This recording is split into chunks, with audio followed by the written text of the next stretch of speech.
Welcome to No Limits, a PlayStation podcast. This week, PSVR2 believes in generations, and GTA 6 is leaking more than the Titanic. Woo! Cue the intro, Jen.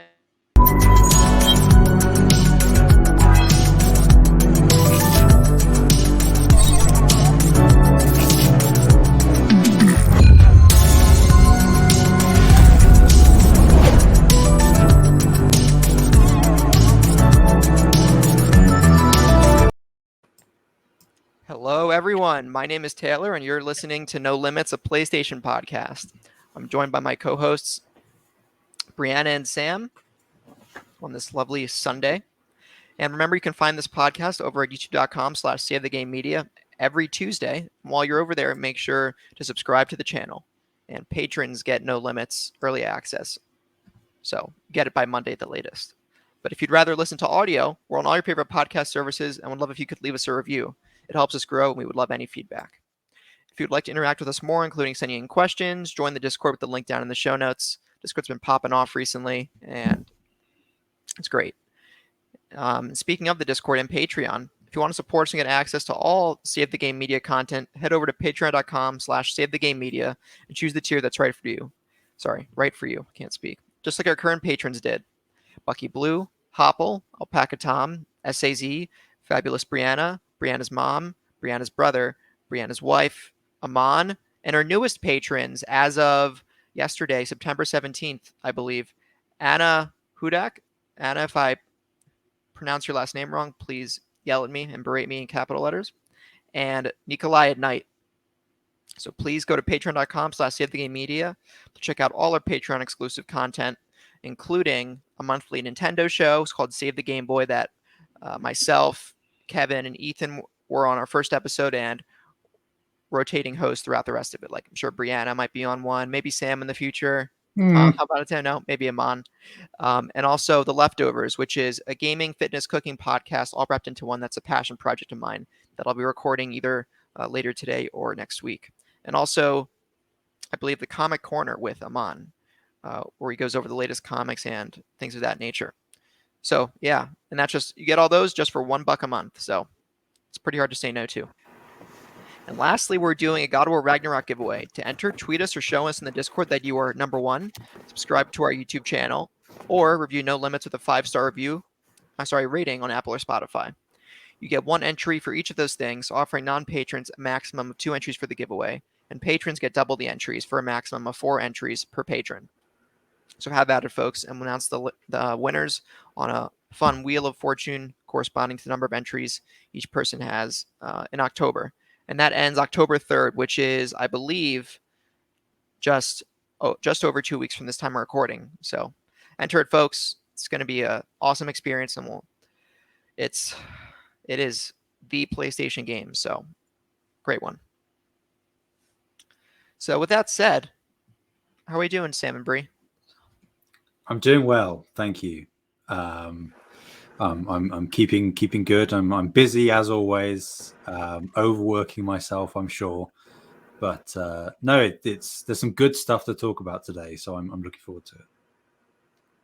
I'm doing well. Luna just decided to join. She's in my lap now, so I'm even better now. So, Luna is Brianna's cat for listeners who don't know. Awesome. For me, I'm tired. I had the career fair this past week, and I got my COVID booster yesterday, which left me with a bad night's sleep. So we're making it work. But yeah, I'm doing okay. So with that out of the way, oh wait, what am I talking about? What you guys been playing? Anything?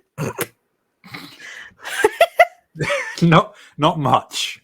Nothing really worth commenting on. It's mainly the same as last week, where it is pretty much exclusively Dreamlight Valley. It's running in the background. My TV is overexposed, so you can't see, but I am still chugging away at that, working on it for IGN. So that has been consuming my waking hours and my sleeping hours, if that makes sense. I'm delirious on Disney, but still enjoying it. And are you delirious because of you enjoy it that much, or also the IGN coverage, or I assume both? I'm delirious because I'm not sleeping enough because I'm trying to. I have a vicious cycle when I do these projects for IGN where I don't tend to regime myself. I don't say at this time every evening I will stop and I'll give myself a couple of hours downtime to relax. I just keep going and try to get as much done in a given day as possible. So it that typically means that I'll finish at like maybe 11, half 11 at night, and I will just sort of collapse into my bed and then rinse and repeat the next day. So And when do you wake up? 8:30 at the latest. That sounds like you're getting enough sleep. Oh, at the latest. Yeah, I mean, I don't tend to sleep sort of solidly in that. Oh, I'm typically up a few times, sorry. tossing and turning and whatnot. So, but you know, it's not woe is me. I subjected on myself. I could very easily stop, and I will once I get this project out of the way. I will have a little bit of downtime to sort of recuperate. Make sure you take it. Burnout's no fun. Awesome. And how about you, Bree, with your strawberry glasses? Thank you. What have I been doing? I've been playing so much Returnal. Yeah, PlayStation game. We actually play those PlayStation games on this podcast. Yeah, so I just tried Returnal and then kind of embarrassed myself because I sucked at it. So I was like, I'm gonna get better at it. It's a hard game, yeah. And so yeah, I've been determinedly getting better at it. Awesome. And yeah, just grinding away at it. I get a little like impatient sometimes and just try to run through to get to where I need to be to progress the story. And just end up dying every time, and then I get mad. So when I slow down and like actually play the game, I have a good time, but sometimes I just like run at it. So been playing a lot of that. I've been playing a little bit of Dreamlight Valley. I kind of got mad at the game because I keep feeding the raccoons and they don't want to be friends with me. It's personal at this point. I'm very upset about it. So I kind of have put the game down because I got actually mad about it. Is it RNG of why they don't befriend you, or how did Pretty much, yeah. There's no, as far as I can tell, and trust me, I've done a lot of testing. There is no rhyme or reason. They have favorite foods, so like they do enjoy particular things, and they will reject other foods. But sometimes you can sort of bribe them and then unlock them as a companion or get an additional item drop from them on the first go. And sometimes, unfortunately, with Bree, apparently it just never decides to happen. I've unlocked a squirrel and that's it, and I don't even want the squirrel. So yeah, other than that, I for some reason decided this week it was time to watch Love, Death and Robots, so I like just binged almost all of that. I'd only seen like maybe 6 episodes before that. Is that an anime? It's animated, but it's not an anime. Okay, like a Castlevania type deal. It's so it's a Netflix show. It's an anthology series where a bunch of different studios have like one-off animated things. I highly recommend it. It's really good. Kind of messes with your brain, so maybe don't binge it all at once, but I did. No kidding. What have you been up to, Taylor?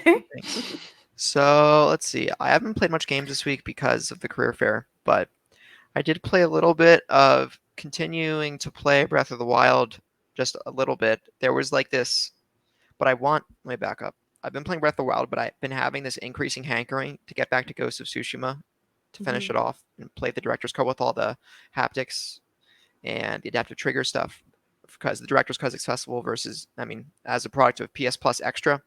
And I only had the base game, but I have access to that version now. So I think I'm going to jump into that in the coming weeks. But for this past week, I played just a little bit of Zelda, like maybe, I guess the total playtime was 4 hours, but like 3 hours of that was just having the game on, waiting for an event to take place to unlock a shrine. So there was a shrine quest that needed a blood moon to occur.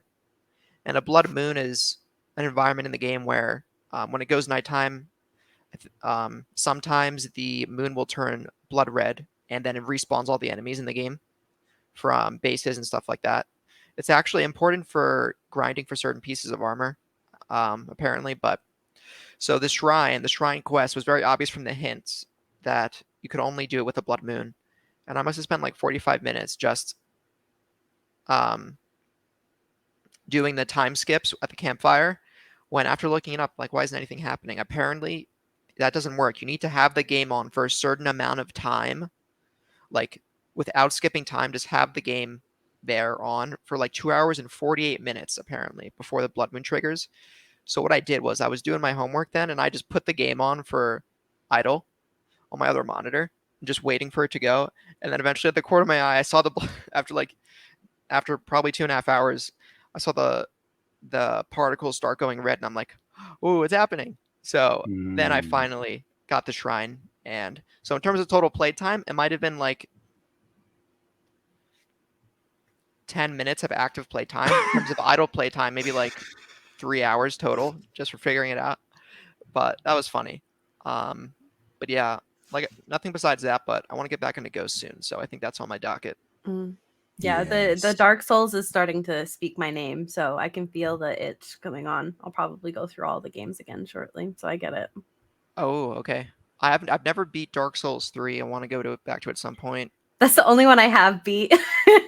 Okay, I haven't beat Dark Souls 1. The only FromSoft game I've actually beaten is Bloodborne. I got a little bit through Sekiro, a little bit through Dark Souls 1, and I stopped playing at the Capra Demon. I I don't haven't blame you played- for that. Yeah, I haven't played Dark Souls 2, only played a little bit of Dark Souls 3. I think I defeated Vort and then put the game down for some unknown reason. Bloodborne's the only one I completed, let alone in large quantity. I almost have the platinum for that game. It's just finishing up Chalice Dungeons that I've been putting off forever. Yeah. But okay. Cool. So dropping into the news here, I guess I'll start. Sony has officially confirmed that PSVR2 will not be able to play games originally made for the original PlayStation VR, PSVR1. So in the latest episode of the official PlayStation podcast, Senior Vice President of Platform Experience, Hideaki Nishino. Hideaki Nishino, as I was saying, confirms that the PSVR2 will not have backwards compatibility. Quote, PSVR games are not compatible with the PSVR2 because PSVR2 is designed to deliver a truly next-gen VR experience, and that's what we call marketing. This is brought to us by Tyler Lyles over at IGN. So, looks like PSVR2 does, in fact, believe in generations, unlike the PS5 and the PS4, as we've seen. But what do you guys think of this? Maybe I'll start with Sam. You have the most stake here in PSVR. Yeah. I honestly don't think this is as big of a deal as it seems. I think the main thing is that quote. I think that's what is annoying people because it does, like you say, reek of the whole "we believe in generations" thing. But when we're talking about PSVR games, and this isn't me making an excuse for Sony at all, when we're talking about PSVR experience or just VR experiences, I should clarify, it is very different to flat screen. Particularly if this was like just an iterative headset where, it was still the outside tracking with a camera and maybe it was just some new controllers and maybe slightly higher resolution in the headset, I would have a problem with the backwards compatibility not being available. But because it is now inside out tracking, because there are obviously the controller adaptations and resolution and frame rate and whatnot, it is difficult. You can't just say, oh, well, the PSVR 1 version of Astrobot Rescue Mission is now playable on PSVR 2 without any work, because in VR it is very, very, very, very easy, and I can tell you from experience, to get unwell due to dodgy frame rates or things not quite looking or working correctly. And in terms of your spatial recognition, that kind of stuff can really throw you off. Whilst it's a bummer to see that there is no backwards compatibility, I would add the addendum that from what I've heard, they have tried to make it so PSVR 2 is as easy to port to as possible. And from what I can gather, a number of, at the very least, the bigger PSVR titles, whether they are exclusive to PSVR or not, are already being worked on by those studios to port across. Whether that's available for launch or not, we don't know. But I just think that they've worded that really poorly. because it does come across as, oh, well, we think we can make you double dip, so we're going to. And I don't think that that's the case. I think, sure, to a certain extent, they would like you to double dip, but I don't think that that's actively what they're going for. Mm-hmm. What do you think, Brie? I mean, honestly, like exactly what Sam said. It's just genuinely that they're trying to express that PSVR2 is so different that you can't just take it over. Yeah. And there's not much more to say about it beyond just like, don't stress about it, because I guarantee, because a lot of the developers are also gamers, and so they understand that you just want to be able to play it on your PSVR2, and I'm sure that they're going to work for just giving you free updates for those. So Yeah, I was thinking about that too. I agree with what you guys said. VR is a different beast than a normal console, and I'm not experienced with VR, but from what I understand, my intuition, it's not as simple to make a game backwards compatible on an entirely new VR system because of how specific the technology is to how the user experiences the medium, right? The game console, the fundamental way someone experiences a game with a game console hasn't changed in probably over 40 years. That you have a controller, you put the game in your console or access the game on your console if you're digital, and you play it with your controller. And when you're done, you turn off your console or put it on a standby mode, right? PSVR is a whole VR is a whole different, much more involved physically medium that is probably much more. You have to take into account the user's motions so much more in a VR title. So I don't I don't think they're just playing hard to get here. I think it makes sense. Is it unfortunate? Would I like to see PSVR games be backwards compatible directly? Yeah, but like you guys alluded to, I very much see Sony making select ports of games, maybe like an instant PS Plus collection for VR2 owners, or even just giving away some games like they did for the Play at Home to incentivize PSVR1 owners who might be disconcerted by this news to jump the bandwagon onto PSVR2. So yeah, cool. All right, who wants to talk about really quick, I don't know if Oh you want yeah, to I hit almost the forgot. question. Yeah, sure. So Cypher Primus asked us a question in the Discord and about PSVR2, and he says, "Do you think Sony would have gotten a better reaction if they were more transparent about why PSVR games are not backwards compatible on PSVR2?" I think yes. I'd start by yes. I think Hideaki Nishino, right, Brie? Hideaki Nishino. Okay, would people be more accepting if he was a little more specific as to why? Maybe like make a nice Mark Cerny comment about here's the technical reason why. But I don't think it would be that much better because PSVR 2 is already a luxury. It's already a luxury piece of tech like the PS5, and it's a niche one at that. So there isn't a big consumer base for it in the first place yet. So I don't think the aggregate response would have been that different. It's still a bummer at the end of the day, but it's like understandable. Yeah, I don't think it would have changed anything. But what do you guys think? I think they may have gotten I think they would have gotten a different response. I think that like people that actually kind of are on like the beat for PlayStation would have been like, "Oh, okay, like if you just talk to me like a normal human being and like explain what actually is going on, like everything will be okay." And then of course there would be the people that are like the anti-Sony people that are like, "Oh, they're just lying to you. This is all PR BS." Yeah. So they would have gotten that either way, but I think that like the actual PlayStation people would have been like, "Oh, okay, thanks for telling me like what's going on," kind of Yeah. thing. Sorry, when I said it didn't change anything, I didn't mean it. I basically said what I didn't mean to say. That I think if they actually phrase it differently, it would have changed things maybe slightly to moderately. But yeah, what about you, Sam? I would be inclined to say no. Like, I think, it's hard to tell what reaction they would have gotten if they had gone into like super deep tech specifics as to why it's not backwards compatible. But I also think that it is so much a case by case basis on why certain games wouldn't work depending on what bit of the tech is different between the two headsets. And also just the fact that like PSVR and just VR in general is still kind of, I mean, it's not a super niche anymore, but it is still very much a tailored market. It's not super mainstream. Right. It's far more widely accepted than it was even just a couple of years ago, but still it's got a way to go. And I think that the people within that market, they kind of understand like the disparity between the tech in each of the headsets isn't the issue. It's just the games. So even if you went into depth about the tech, that doesn't change the fact that the games aren't coming across. So it's kind of like you're kind of wasting your breath. And I think they could have worded what they did say far better, but it is at the end of the day technically the truth. So yeah, there you go. Well, Sam, as the token Brit on the show, would you like to? I'll shut up. of course.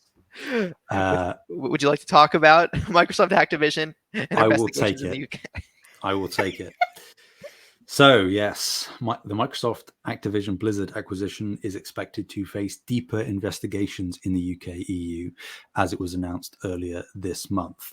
Sony has responded to the CMA's decision to further investigate the acquisition and says it, I quote, welcomes the announcement.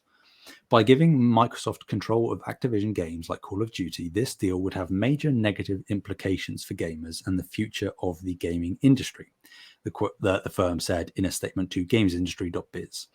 We want to guarantee PlayStation gamers continue to have the highest quality gaming experience, and we appreciate the CMA's focus on protecting gamers. Microsoft has responded to Sony's comment regarding the shooter franchise. In a statement to gamesindustry.biz, a spokesperson said, it makes zero business sense for Microsoft to remove Call of Duty from PlayStation given its market-leading console position. When it said its market-leading console position, I assume they were referring to Sony. Yes. Okay. I mean, it's just a tangle of webs, isn't it? I think X-Talk have talked about this for a couple of weeks, and so have we. It's still not a good look for either company. I think it's getting worse for PlayStation. Because them saying we appreciate the CMA's focus on protecting gamers. Well, you're only talking about PlayStation gamers, because anybody else will still reap the benefits because it's going to be on Game Pass, etc. Yeah. I can't remember who said it, but somebody online on Twitter said that Sony isn't afraid of losing Call of Duty; it's afraid of Game Pass, which is, I think, the crux of this whole thing, because at the end of the day, Call of Duty feasibly can be replaced. It's just the prospect of something as big as Call of Duty right now going on to Game Pass being too alluring of a deal for people to pass up. I think that's definitely a good point. Honestly, at this point, I almost didn't want to include this just because it kind of feels like, Mom, they did it again, like kind of stuff. Yeah. I just when I read the quote, welcomes the announcement, then they're like, yeah, you're getting investigated. Take that. I don't know. This is all just like, so I know it's important stuff and I understand like the implications behind it, but sometimes it just feels so silly. I don't know. Yeah. I think we've already beat this. I think it's a dead horse by now. One thing I will comment on is we appreciate CMA's focus on protecting gamers. It seems massively entitled, that game. Why does anybody get to decide how? Like that's the part I'm confused about. It's like, why do they get to decide? Yeah, it's very hard for me to actually care about protecting gamers, a luxury hobby. They should have said what they should have said. CMA's focus on representing the consumer. That's what they should have said. Protecting gamers sounds so entitled and like stupidly luxurious, where it's like, yes, the people who have this luxury product need protection from the horrible corporations of the world, a service that they could reasonably abstain from and sustain their life forever. Yeah. I think they should have rephrased that. Mhm. But you guys hit the nail on the head. This is just more of the jibber jabber, and Sony's coming out a little weird here. I just want this back and forth to end and the deal to finally go through and be done with it.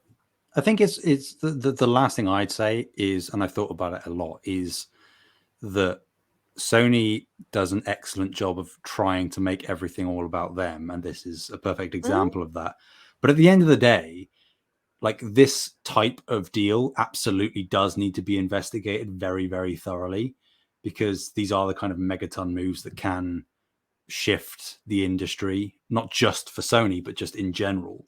And obviously we've seen, I don't know whether you guys have seen it, but within the past couple of days, Phil Spencer has said that, and we could assume this, but he has said that Microsoft is actively looking to acquire more studios. And it's like, well, okay, hang on. Xbox now has over 30 in-house studios, and it's kind of going for like a quantity rather than quality thing, because what do they currently have to show for it? And if they're going to buy Activision Blizzard after Bethesda, like, anything's on the table now. And if we remove the idea of Sony making this about them, which is dumb and egotistical, this is the kind of thing, like, and I would expect this to be, if Sony was making this type of acquisition, I would want them to be very heavily investigated. This isn't a Sony Xbox bias. It is just concern about consolidation, which again, we've sort of beaten that conversation to death in and of itself. But do you think that Microsoft is trying to run PlayStation into the ground indirectly by making all these acquisitions? I would say so. I mean, run them into the ground. I think they're trying to be more competitive. I wouldn't say obliterate but them. At some point, like, once you own like half the industry, yes, at some point there's a difficult. tipping point, but I don't think Microsoft is there yet. Okay.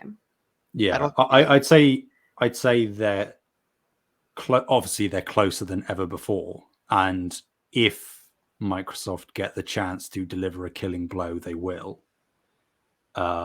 And that's where I think, and I know the whole thing of them talking about, we just want healthy competition, and it strives our competitors to innovate and be better. And it's like, again, we talked about that last week. To me, that is just PR talk. At the end of the day, it's a business. If they can become market leader, it doesn't matter if Sony is still on the table or not. If they can wipe them out, they will, because the last thing they would want if they become market leader is for Sony to then challenge them and then retake the throne. Right. Yeah, I think. Go ahead. Sorry, go ahead, Brie. No, you go ahead. Nope. We're Children, stop fighting. So, God, I lost my train of thought. And I was gonna say, like, do you think that like PlayStation? I don't know. I'm like trying to like parse out, because I haven't really thought of like the acquisitions in terms of like using it as a takeover.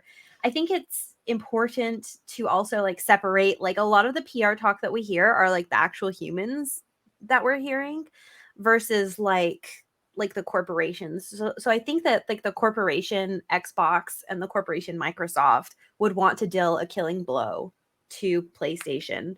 But I think that the actual people that work inside the industry and are like actually doing the day-to-day work don't.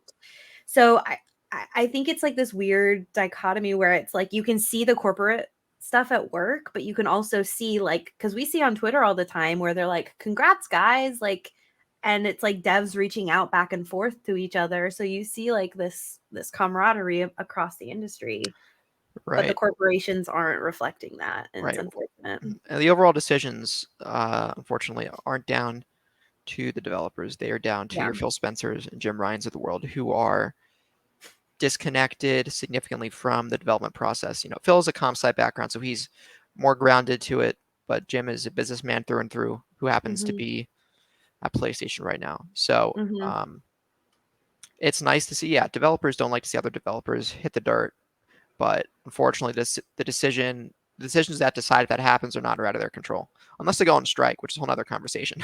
But I don't and I don't see that happening yet. I think we're getting closer to that every day, honestly. I don't think so. Yeah, there's a lot of a massive. We definitely don't have to get into the conversation, but there's a lot going on in the games industry that's kind of leading towards unionization, and I don't think that that's going to happen without strikes and stuff happening. So I don't think we're there yet, but I think at some point we'll reach a breaking point in the industry. Yep. Okay. Well, that's fair. I just think that, well, it depends how Microsoft manages their employees, right? After the Activision Blizzard acquisition. If your employer is treating you right, what reason do you now have? What you theoretically should not have a reason to strike if your employer is hitting all their marks. But theoretically, that's theoretically, the big word, but Microsoft is inheriting a very troubled legacy at Activision Blizzard here, so they have the work cut out for them to fix that. Yeah. Yeah. On top of that, there's a lot more nuance in the conversation than just like an employer treating you correctly, because you could be treated like gold while you're there, but at the end of the game cycle, you still get laid off because they don't need that many employees anymore. Well, so but by treating well, I mean also retention and not high turnover. Like that's all part of the equation. Yeah. I think, there's a lot to go in that conversation, but hopefully it'll be fixed eventually. Yep. And I bet you will talk about this at some point in the next 60 days once again. All right. Bree, tell us about this leaking. Okay. So I don't think you guys are ready for this. So in the leak of the week, and I am holding up a stuffed leek for our audio listeners. A stuffed plant leek. It's not actually a plant, but like it's portraying the plant. Sam's taking off his headset. Sam is leaving. And this is my favorite thing he does is when he like fake leaves is he just like bends over a little bit, but you can see he's still there. Anyways, so in our leak of the week. Come back. Isn't it so cute? It's really soft too. Yes. It does kind of make me uncomfortable though, because it has this thing that you can kind of expose, which like makes me uncomfortable. We won't talk about that. What is that? What's that thing at the top? This? Is it safe for work? I mean, it is part of the leak, so yes, but it makes me uncomfortable. Have you had leek soup before? Yes, I have. I've actually made potato leek soup. I haven't, but everyone has leek soup, and I'm like, I've never had a leek. Sam, I apologize. It was my fault. I told you that it was. I told you that this would happen. It was more that I was looking at the notes, and I was like, leek is spelled wrong. And now I know why. Yeah, you're right. In the show notes, Bree has it as L-E-K. Twice. Spelled wrong twice. Yeah. Or spelled right, I guess, if you want to go that way. Yeah. So that's what I was waiting for. Yeah. So I purchased a leek this week in case there was a leak. So I can always, every time there's a leak now, I can have the leak of the week with me. It hangs out by my banana phone. All right. Every time there's a leak and you're on the show, you have to take out the leak. Yes. Okay. All right. So what's the leak of the week? Yeah. GTA 6 gameplay may have just been leaked. Oh, it has. I saw the videos. Well, actually, sorry. I can't tell if that's GTA 6, but there are videos already out there. Yeah. There are videos. Yes. So zip file was posted early this morning to the GTA forums. The file supposedly contains about 90 clips of footage from GTA 6. The developer, Rockstar, and publisher Take-Two have not responded to the leaks yet. So it's yet to be confirmed whether it is authentic or not. This comes from Joe Scrubbles at IGN. I'm sorry if I pronounced your name wrong. But yeah, this is so sad, but also like we haven't confirmed yet. It's sounding from what I hear like that this is authentic, just due to the nature of the videos and what's being revealed. However, it could still be fake. We don't know. So what do you guys think? What do you think of the leak of the week? Hold on, let me grab the leak again. Okay. Do you like his little face? Yeah. I think the leak is... I saw some of the clips, and there isn't... Could they have taken this out of a GTA 5 dev kit? Yeah. From the fidelity of the character models and stuff, they could have. But there were some pretty damning clues to the location in these leaks that GTA 5 certainly was not. GTA 5 and oh my god, I forgot the name. What is it? Los Santos. Yeah. Mm-hmm. This ain't Los Santos, guys. It's somewhere else. I want spoil what it is, but it's definitely not Los Santos. So I think that's more reason to believe these are probably real from, and they look like from an older dev build, maybe a few years old. If it's current, I'm a bit concerned. But yeah, I think I'm leaning towards 70% chances these are actually real. Mm. I'm 95% they're real. Oh. I did some investigating just before we started recording, and pretty much everyone, in terms of insiders, is going like, yeah, this is a thing. I like Schreier. Yeah. Schreier has said like he hasn't been able to 100% confirm, but in terms of the quantity and what's on display, it looks like it is legitimate. I've also heard, I think you alluded to it, Taylor, that it's from a dev kit build from 2019. Yeah, that's what I saw. So that would explain why it looks a little bit rough compared to what I would necessarily expect or hope for from GTA 6. Yeah, if it's everywhere. So if you want to find it, you can.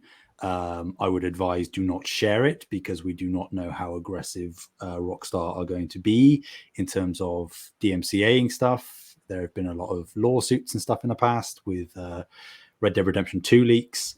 So don't share it, don't post it, even if you're excited.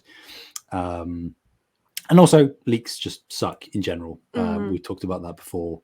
But regardless of what game it is, regardless of the renown or the reputation of the devs behind it, leaks they can help to build hype, certainly, but they just suck for the devs. And from what I'm hearing, as we would probably expect, devs on the Rockstar team are like heartbroken that this has gotten out, even if it isn't reflective of what they are currently working on.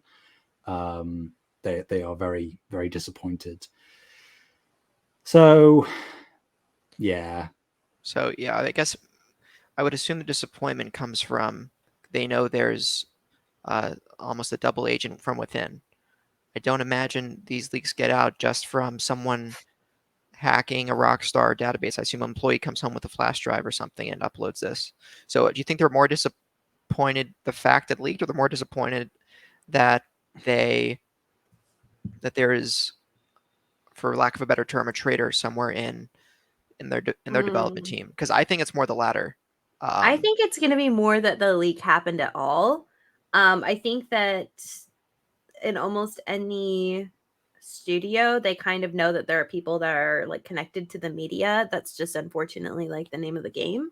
Yeah. But I think that I think that that's like an extra like twist of the knife that it was internal.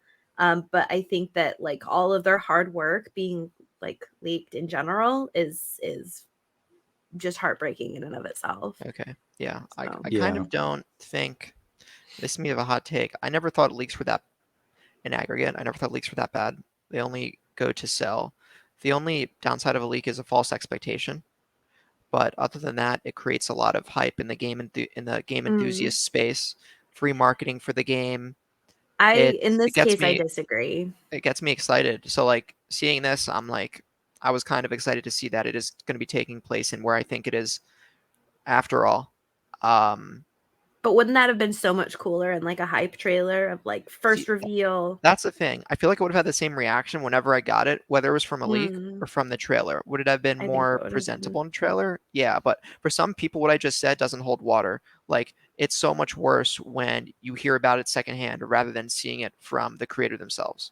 For me, that isn't necessarily the case. It was that how it used to be. The only thing where I actually contradict that statement in my personal philosophy is spoilers. I just can't stand when someone spoils the game for me, and I'm not experiencing what I should have been organically. When it comes to trailers and mediated, procured information from a game studio, I don't mind it getting it through a leak. But I know, Sam, you've expressed you think leaks are bad and you don't like them either, but it's all right if we have different opinions. I mean, they taste good, but I don't like them in Right. general. I think it's a double-edged sword. Like, I think I do agree with you in some scenarios, Taylor, but it depends very much on the content of the leak. You know, I still have flashbacks to The Last of Us 2 And I avoided those somehow. Yeah, I think it's the idea that, you know, some leaks are just a little bit of gameplay or, you know, a mechanic on display, something like that. And I think that those are the less egregious ones because they aren't kind of what you're saying, Taylor. But I mean, and I guess that's one thing that, at least from the clips I've seen, that is good about these leaks, if there is anything good, that they aren't actively spoiling any story beats or cutscenes. You know, we may have learned some more information about like the characters and, like you say, the setting that we shouldn't necessarily have known yet. But other than that, it's not too damning in terms of the overall experience. But yeah, I think like when the Last of Us 2 stuff leaked, it's infamous now where people just made either misconceptions on partial knowledge or just dismiss the game outright. And you're kind of seeing a repeat of that here where, and to be fair, they are the extremes of the online community, and it is far more of an echo chamber Twitter than you would necessarily expect. But there are people saying that, you know, it looks terrible and this isn't what I wanted from GTA 6 and all of that. And whilst ultimately GTA 6 is, of course, still going to do incredibly well, regardless of when it comes out and how it looks, I think it is disappointing that the devs didn't get the first say and the first impression. Because now logical people would look at a reveal trailer whenever that comes, which may end up actually being sooner rather than later because of this leak. They might look back and be like, oh, well, the leaks are different. You know, that's very clearly an old build. This is much more of an improvement. Then other people will be a bit more pessimistic in nature, which is it's unfortunate. But hey ho, they're out there now, so they can't do anything. It's just how they decide to handle them. Yeah. I mean, the thing is like coming from like more of like a game dev perspective, I just can't imagine the heartbreak of having like all of your work like leaked like that. I understand like what you're saying, Taylor, where it's like for like the consumer, it doesn't necessarily mean like the end of the world, or maybe it creates more hype or whatever. But for like the developer to spend, because you spend years of your life working on this product and God knows how many hours, and to have like all of that hard work just like it basically like unconsensually like released to the world, like it's not a good look. I don't know. And I feel like if I was working on a game like that and like all of my hard work got leaked, I would be absolutely heartbroken. So but I guess I'm coming from the perspective of, if you're a developer, assuming there's a degree of anonymity. I can't pronounce that word. anonymity. Anonymity. If there's a degree of, if you're anonymous, right, and assuming most leaks are anonymous, I don't see how it's how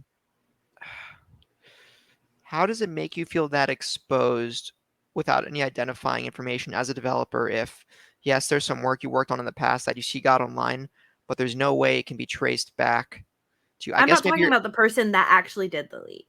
No, right? I'm talking about the developer who made the content that got leaked. Okay.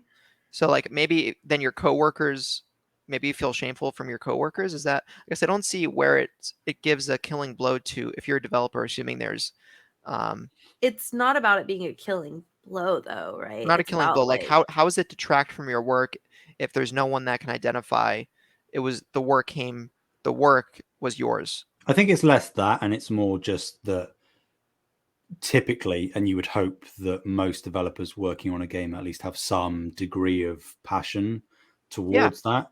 And it's less like, oh, I made this poster that you can see in the background of a shot from the leak, and it looks a bit rough, and I don't want people making misconceptions about my level of talent. Or right. I think maybe it's less internally you might get an unwarranted worse reputation, right? If a baker shows their cake when they're not even have all the icing on it yet, and it's just this big messy blob of bread without any good presentation on it, I could see how you might feel exposed.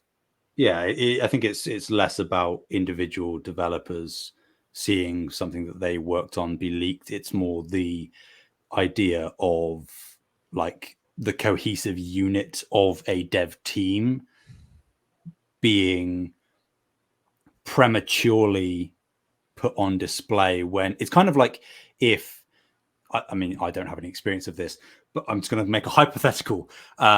Say, like, there's this girl that wants to go to the prom, and she's got like this amazing prom dress, and she has this massive reveal planned, and then 5 minutes before she comes down the stairs, her nosy aunt shows a picture of her on her phone in the dress, and it's like, well, yeah, when she comes down, it's still going to look great, and everyone's going to be like, ooh, that's great, but it kind of detracts, especially if the person coming down the stairs knows, which is what devs would feel with a leak happening. They would know that they aren't the people that get to be like, here's something I poured my heart and soul into, now it's yours. It's like, well, I was planning for it to be yours, but now it's kind of yours already, and it's not ready to be yours, so we need to keep it back a little bit, and then it's fully yours. But I understand what you're saying. Okay. Yeah. It just is like sad. So sometimes it can create hype, and I think that there are good leaks, but in general.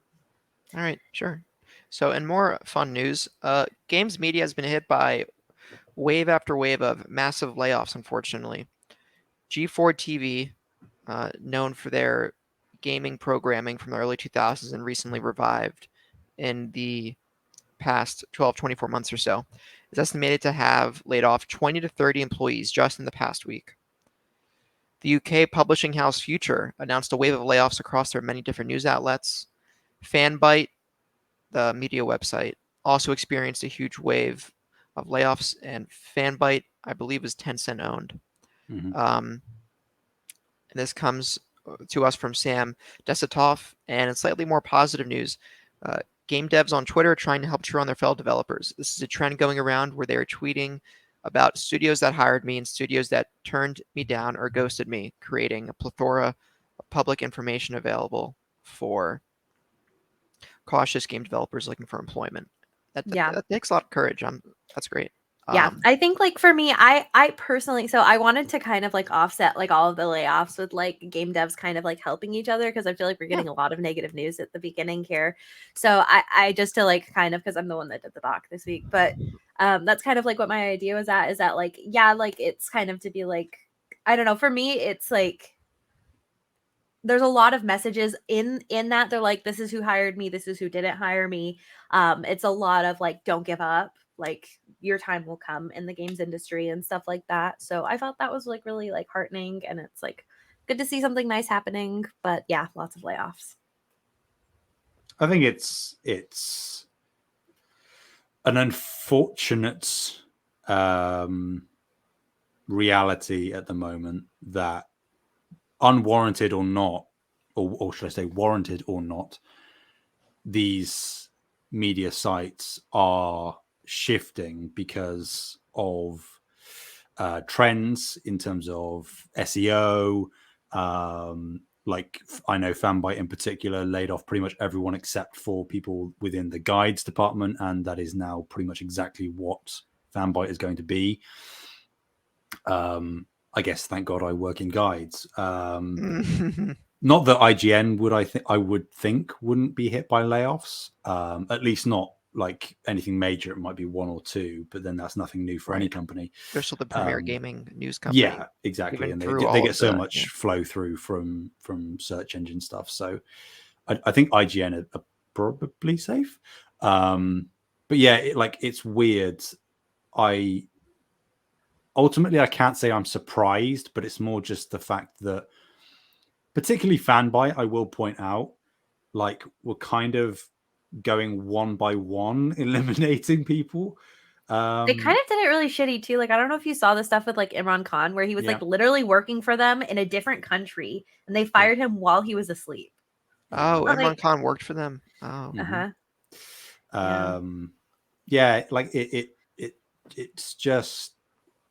just sucks. Like I was going to use a bit more explicit language there, I guess, because not that I at all feel like I'm brethren to these people, but I am within the sort of spheres that they work in. And, I know one person from Future who was laid off.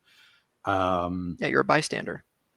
Yeah, it's just really disheartening. Like, if you have to lay people off, give them time, because otherwise you're just leaving them out in the cold. Hopefully a good severance at the very least. Yeah, there's been specifically G4 TV had some pretty good severance packages. It sounded like. Okay. The only thing, unfortunate thing, is so much of the game industry is freelance, and if you're not a full timer, freelance is not considered full time. You ain't getting severance. So I bet you there's unfortunately a lot of people who do this work freelance that have nothing to show for in the coming weeks and months where they go to find new employment. But at least for the salaried staff, there is a severance. Heartbreaking. Boo. Yeah. But in much more exciting news, who wants to hit it off, guys? Sam, you got it.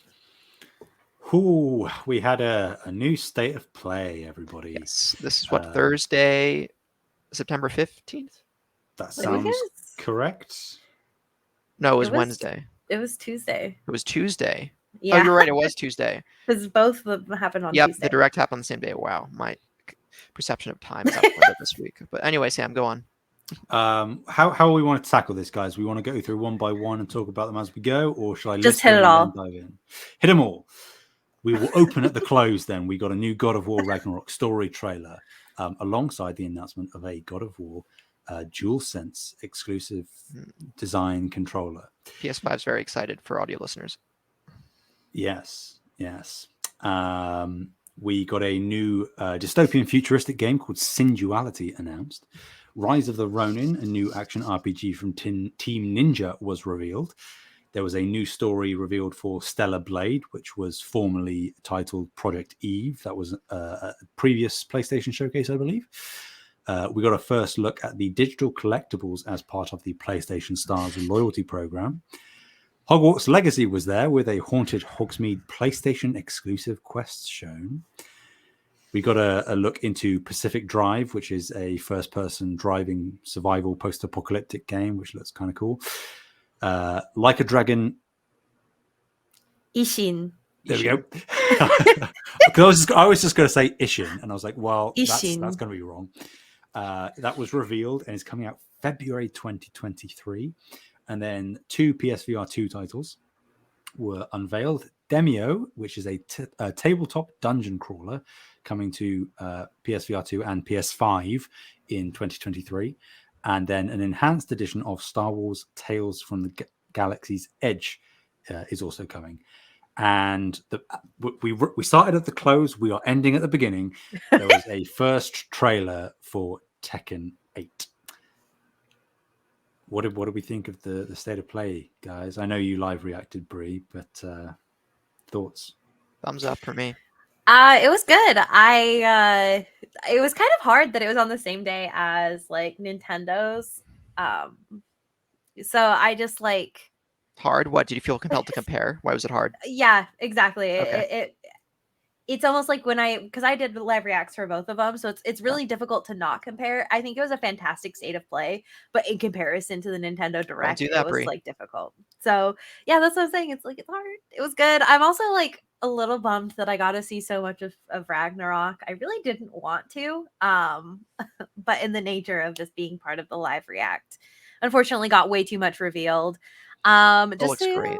It looks great. It does look great. I can't believe we manifested the PS5 controller. It must be all the crystals on my desk. That's all I have to say about that. I don't know. I think like a lot of it looked really cool. Specifically, I'm like really confused about Pacific Drive. Like very confused like what that game is. But other than that, I was like here for everything. So yeah. Yeah. Awesome. I'm pretty much the same. Not that a lot of things spoke to me personally, like Singuality didn't really do anything for me. Rise of the Ronin kind of just looks like a less good Ghost of Tsushima in my opinion. Stellar Blade just isn't for me. It looks cool both times they've showed it, but it's just not something that I'm actively like looking forward to. I may play regardless. Hogwarts Legacy might as well not have been there. How dare you? PlayStation Stars digital collectibles. To be fair, I will say you could have missed me on that, man. I actually didn't mind that. Like, I've struggled to comprehend exactly what that is going to look like. But if it is as harmless as they seem to be portraying it to be, I'm actually kind of interested. They might be tricking you. You don't know. The trophy hunter in me is like, I must have all of the digital collectibles. So it depends on how hard or what did that come on? That's weird. I'm better lit. Who cares? We can see you better than ever. Like a Dragon that's a nice surprise, especially that it's coming out so soon. Yes, I'm going to talk about that more when I go. And then neither of the two PSVR titles got my blood pumping. I would have preferred to have maybe seen another first party PSVR. Like I think, assuming it is coming early 2023, which is what they've said, it's kind of like time to start showing stuff. I know they said I think 20 games they said a while back was going to be available at launch. So we know about a good few of them, but I would imagine there has to be something else first party there, whether it's a Sobo, whether it's Fire Sprite.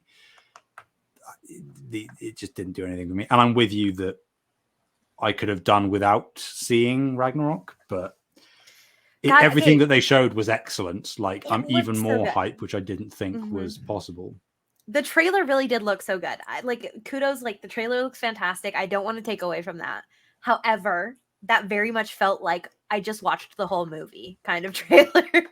See, I don't think that's the case. I don't think so. I think they know carefully. Yeah. Yeah, I think they did show a lot, but I think Santa Monica is,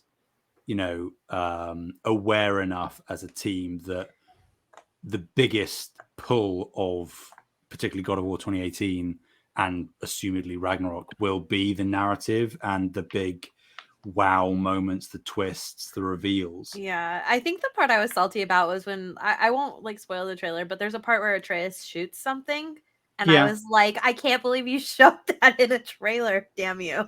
But again, I guess it depends on what perspective you take. I'm more of the perspective of, if that's what they're willing to show, what aren't they showing? That is definitely a positive way to look at it, for sure. Yeah, and I think that they are holding off on a lot of stuff from everything that I've heard from the dev team. They've been saying, even some people have said, even a couple of the devs have come out and said, you think this latest trailer is something, you have absolutely no idea. Okay, now, again, that makes me feel a little better. Are they overhyping it? Can they possibly deliver on that? Because again, that trailer was phenomenal.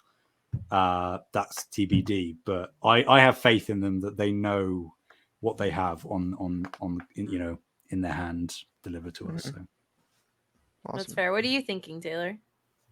I echo much of the sentiment from the God of War trailer. Well, not that I never had an ounce of, I wish I didn't see this. It just gets me more excited for the game, and it looks fantastic. But I want to talk about Yakuza news. I was going crazy in the Discord when this happened. Those who don't know me, I'm a massive Yakuza fan. I've played Yakuza Zero, beaten Yakuza Zero Kiwami, which is a remake of Yakuza 1, Kiwami 2, which is a remake of Yakuza 2.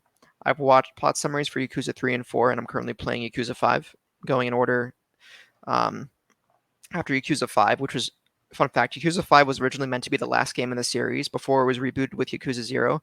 So Yakuza 5 is an anomalously long game. It's near 60 hours. Oh, God. And then Yakuza 6, I have after that, and Like a Dragon, the first Like a Dragon.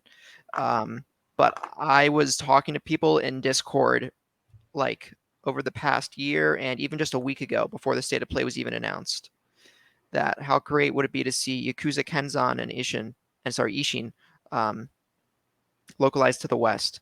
For those who don't know, Yakuza Kenzan and Ishin are two spin-off Yakuza games. Ishin is a sequel to Kenzan, where it's a feudal storyline where it still has characters from the mainline Yakuza games, but they take up new roles in feudal Japan as samurai-like characters.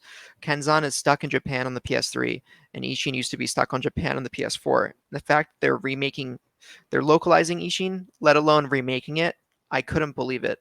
I am ecstatic for the news. They're also changing the name of the entire franchise from now on to Like a Dragon instead of Yakuza. So Ishin was announced here. the remake for the PS5 and other platforms as well. These are all coming to all platforms.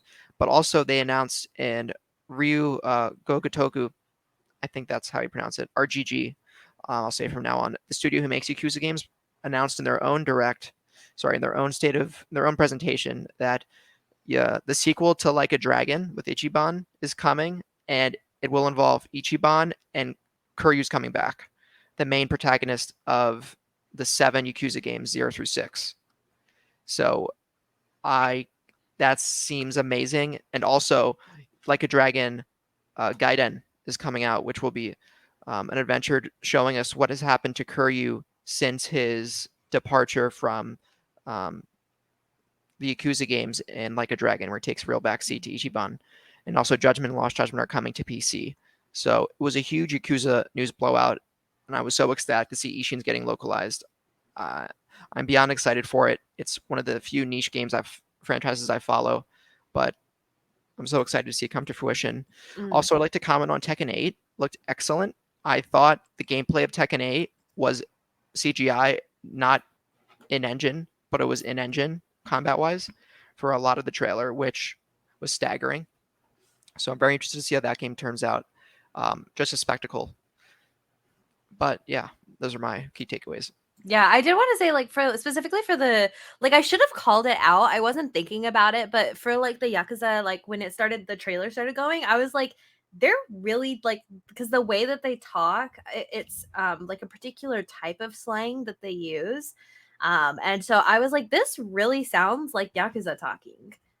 And I should have said something because like I guess I'm just like not on the beat for like that franchise, but I probably could have shouted it out before they like revealed what it was. But yeah, it was like it was a weird moment where I was like, oh, that makes sense why they're talking like that then. So I'm very excited for you. I'm not part of that franchise, but I love seeing people excited. So thanks. If nothing else, I highly recommend you play Yakuza 0. It is an incredible story. It's an incredible story. What kind of gameplay are we talking? Beat 'em up, action, beat 'em up. Okay. Third person. I'll think about it. Okay. But Like a Dragon is a turn-based JRPG with Ichiban. Okay. So, and you don't need to play the other Yakuza games to understand Like a Dragon. There are some Easter eggs and carried over certain characters and styles where you will recognize it if you've played the previous Yakuza games. But Like a Dragon requires no experience in the other Yakuza games to understand its narrative. Okay. Yeah, I don't love turn-based, so I probably could. All the other games are beat 'em ups, including Judgment and Lost Judgment. So yeah, the beat 'em up I might do, especially if it's free. So I'll think about it. Well, it is. Yeah, Yakuza Zero is included on PS Plus. Yep. That's So I'll like I said, I'll think about it. That's the only reason I ended up trying Returnal was because it was free. Okay, yeah, and so it's 60 FPS. Yep. Okay. Anybody else want to touch on any of this? I'm so upset that you said Hogwarts Hogwarts Legacy shouldn't have. How dare you? I'm so excited about that game. I got a new water bottle, by the way, and it is a Harry Potter water bottle. So take that. Yeah. Sorry. I'm so excited about it. Anyways, do you want to jump to the next story? Is that okay, Taylor? Sure. Okay. So we have more movie news. I can read it. Sorry, I was asking if it was okay if I read it. Oh, okay. Sure. Okay. So movie news of the week, it's really quick. But David Harbour and Orlando Bloom have been cast in the new Gran Turismo film. It's expected to come August of 2023. This comes from Justin Kroll at The Deadline. Yeah, I think it's also, not only are they cast, but David Harbour will be the lead, if I'm not mistaken. No, David Harbour won't be the lead because okay, so I'm just going based on what I've heard from other like podcasts and stuff like that, but it sounds like the main protagonist is supposed to be a young teenager black guy, and he's none of those things. So I don't think he's going to be the main character. From what I understand, he's going to be like a mentor role in the show, but I could be wrong. Okay. And it sounds like Orlando Bloom might be like some sort of like antagonist. Yeah. Essentially, I think Harbour is going to be co-lead. I think the film will be centered around this sort of young up-and-comer driver who's trying to get into the big leagues. Harbour is playing like a mentor, like Bree said, who is kind of out of the gate. It's the usual tropes that you would expect. You probably can anticipate what I'm saying before I say it, where he's like out of the game and he comes back in to help this guy like train Rocky, up. right? And Orlando Bloom, from what I can gather, is yes, like an antagonist, but I think more specifically, he's kind of like this high up business guy who is not running the race program, but is like financially invested in who wins and sort of is behind the scenes controlling things and is therefore likely against whoever the kid is and David Harbour. So I mean, honestly, I wasn't gonna watch the film until I heard Orlando Bloom was gonna be in it, and now I'm gonna watch the film, so it's working. So Wow. See, I love both those actors, and I'm still not going to watch it. Yeah, I saw him in Pirates of the Caribbean. Oh, I used to have a Legolas poster on my wall when I was a kid. I don't regret it. Keira Knightley too. No pirate is that cute. I mean, just saying. Well, unless you, I guarantee, actually, people who have pirated software are probably that cute. Yeah, exactly. Just the last point, just because it's a really quick story and I was really excited about it. Hollow Knight Silk Song is confirmed to be on PS4 and PS5. It's just a really short story, and PlayStation just tweeted about it and confirmed it, but it was kind of like up in the air because it's going to be on Game Pass, I guess. But they've confirmed it will be on PlayStation 5, and I love Hollow Knight and an excuse to talk about Hollow Knight. So yeah, you play on PC though. I think I actually played this on Switch. I'm saying, but for the Silk Song, where would you play the sequel? Probably on my PlayStation 5, so I can get it on my big screen. When games have like those small intricate details, I like playing on a bigger screen. So that way it's easier to kind of see those details, so you don't like miss things. Sure. So yeah, I'll probably play it on my PlayStation 5. Yeah, that would be my guess. Okay. I don't. Maybe I'm misremembering, but I'm almost certain that maybe it wasn't like an official statement, but whenever it was shown last and it said that it was Game Pass, I think somebody came out not long after that trailer debuted and was like, it is coming to other platforms. Maybe they didn't explicitly say PlayStation, but I kind of I never doubted that it wasn't going to be on PlayStation. So I went back and read the news stories from when it was like shown. And they confirmed every single platform except for PlayStation. Right. So it was like they like literally were like, yeah, it's going to be on Mac, Linux, Switch, Xbox, like everything, and they didn't say anything about PlayStation.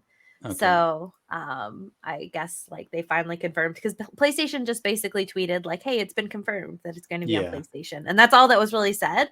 So I don't know, but I think that they were like everything but PlayStation before. Yeah, I would have been annoyed. I think that I mean this is probably going to bite me in the ass if I say it, but I find it weird if there was a dev that made the original game for a platform and then didn't make the sequel for that platform without having been acquired or some publishing deal, which we didn't know was the case for Silk Song. So I guess I was just naively thinking, of course it will be. But I'm with you, Brie, that I am relieved. I will be playing it on PS5, and if it has a platinum, I will get it like I did for Hollow Knight. Still haven't played it yet. It's going to be a really good experience. The original, yeah. Yeah. I'm scared of Metroidvanias because I get lost. It's a good kind of lost. Okay, I beat Metroid. And the music is so good. The music and the ambiance of like the world, like you can just literally like leave the game running, and it's like, yes, Green Path. I also love the like city area. Anyways, it's so good. So good. Love it. Awesome. Okay, that was the last news story that I wanted to touch on. So now we transition into our segment called Limitless, where we talk about whatever we want. Does anyone have some very urgent things that they want to discuss? We have a list here. Listeners. Anybody take your pick. I'm glad to do whatever anybody has a preference for. I don't. Apart from maybe the last one, because That was an Oh, evil I laugh. want to talk about the last one. Let's do the last one. I'm so glad you knew what I was laughing about. Let's talk about the last one. Oh, no. Okay, I'm gonna read it then. If you could call one person from PlayStation, past or present, on the banana phone, it has to be on the banana phone. Who are you calling and what are you talking about? Sam's like, I don't even want to talk to anybody if I When you gotta say use the banana phone. When you say from PlayStation, are you referring to like corporate or anyone involved in PlayStation-owned studios or corporate? Yes. Anyone involved in PlayStation, whether it's like studios that they own, whether it's somebody actually at PlayStation. I Whatever. know I have who an, I I have would an want to idea. speak to. Yeah. Okay. Here, I'll let you borrow the banana phone. Who are you calling? No, Okay. Sam goes. Yeah. I would call. And to be fair, like there are so many creative people that I would want to speak to on for so many different reasons, just to hear about. Like I would want to talk to Corey Barlog about tons of things, even Neil Druckmann. But the person I would choose is actually Sean Layden. I would talk to Ooh. Sean Layden, and I would specifically want to know about the events that led to his departure from PlayStation, because that was very abrupt and sort of out of nowhere when he left, and it was very unceremonious as well. Like from what I can recall, it was just a tweet where he was like, "As of today, or something, or in the near future, I am, stopping my tenure at PlayStation." And there's not ever really been an explanation as to why. That was around the time that it went from like Andrew House to Jim Ryan. So like the change in top leadership changed. So you can make assumptions, but I would really want to sort of pick his brain apart and understand, was he forced out? Was it that Jim wanted to take PlayStation in a different direction and they had differing ideas on what the future held? I think there's a really interesting story there. So that's what I would use the damned banana phone for.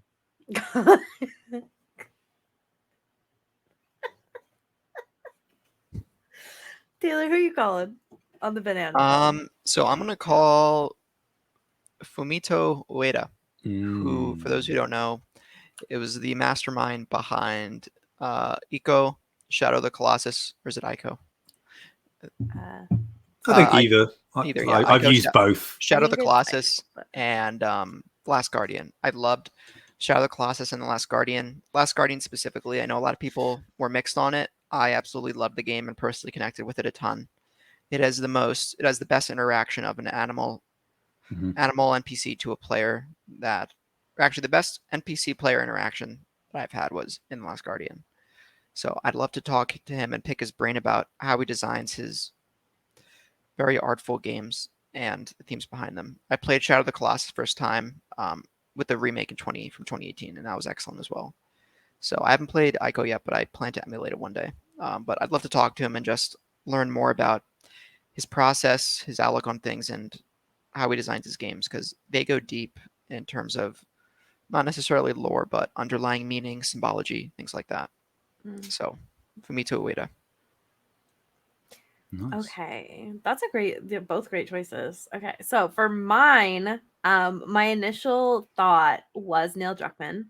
However, and I think like almost anybody that's involved with like the story pieces would be a really great phone call for me, just to be like, hey, like, what do you recommend? Having conversations with those types of people is it's very helpful and informative a lot of the times, where it's like, okay, what do you recommend that I do next? Like, what should I be looking for in my portfolio pieces, stuff like that. And like also just talking about like what the work that they've done. However, I have to say that my choice for that conversation would be Genova Chen. And for those who don't know Genova Chen, they are they're one of the co-founders of that game company.